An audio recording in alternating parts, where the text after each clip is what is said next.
सिद्धि की शादी के बाद वो ससुराल चली जाती है। पीछे रह जाती है भाभी रानी।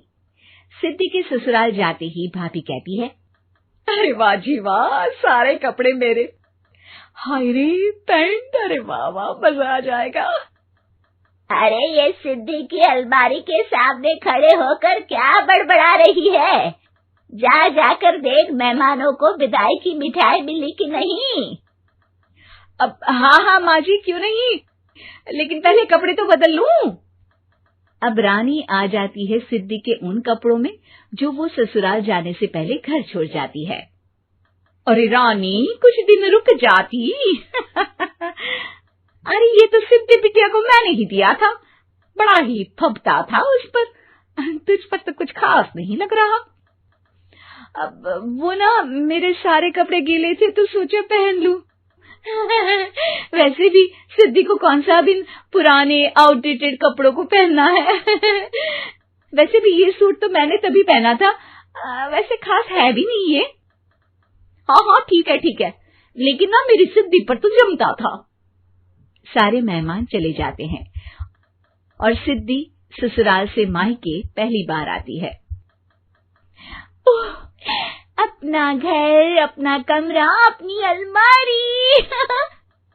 ये बोलकर जैसे ही सिद्धि अलमारी खोलती है तो सामने उसके कपड़ों की जगह कुछ और ही रखा होता है।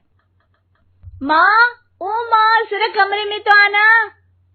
सास और रानी वहां पहुंच जाते हैं। रानी ने पहनी होती है सिद्धि की जींस और टी शर्ट। अरे भाभी, ये क्या? ये तो मेरी बड़ी ही महंगी टी शर्ट है, इसे आपने घर में क्यों पहनी है?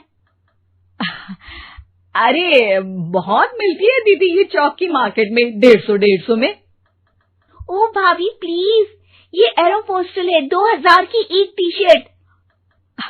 ओहो, 2000 में तो दीदी 4 साड़ी आ जाए। अब क्या बोलूं? भाभी, ये मेरी अलमारी में छोटू के कपड़े, तो मेरे कपड़े कहाँ हैं? मेरी अलमारी में? अब दीदी आपको कौन से पुराने कपड़े पहनने थे? माना भाभी, लेकिन मैं जब घर आती तो यही सब पहनती ना। अरे तुम तो बड़ी कंजूस हो दीदी। खैर, वक्त आता है जब सिद्धि ससुराल के लिए रवाना हो रही होती है। अरे रानी, अंदर से सिद्धि का गिफ्ट ले आ, लड़की पहली बार ससुराल से मायके आई है। रानी अंदर जाती है और एक सिंपल सी साड़ी लेकर बाहर आ जाती है।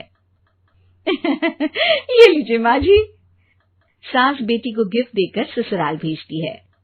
अगले दिन रानी एक सुंदर सी साड़ी पहनकर सामने आती है। अरे रानी, ये तो वो साड़ी है जो मैंने सिद्धि को देने के लिए दी थी जब वो ससुराल ले जाती, लेकिन ये तूने कैसे पहन ली?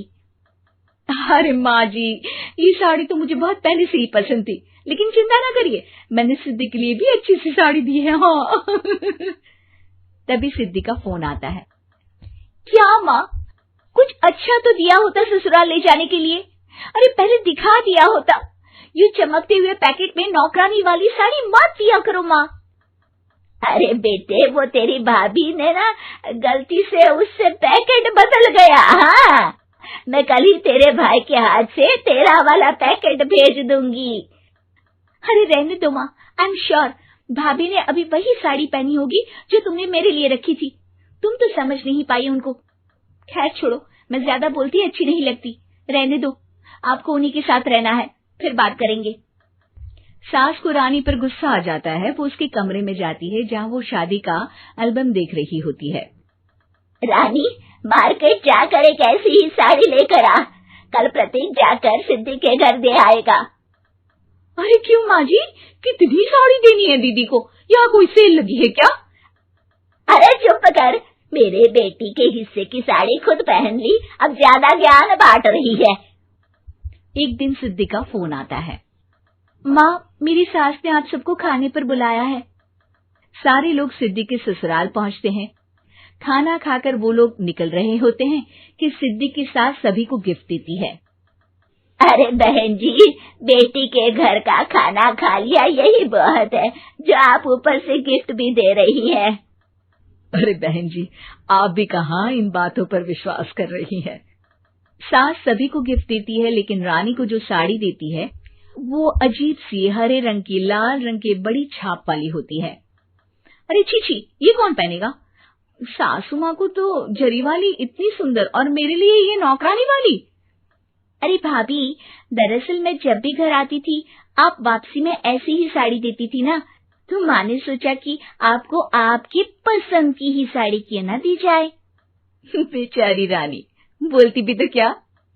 सिद्धि और सास रानी का चेहरा देखकर हंसने लगती है, तो रानी समझ जाती है कि अपने ही बिछाए जाल में वो फंस चुकी है।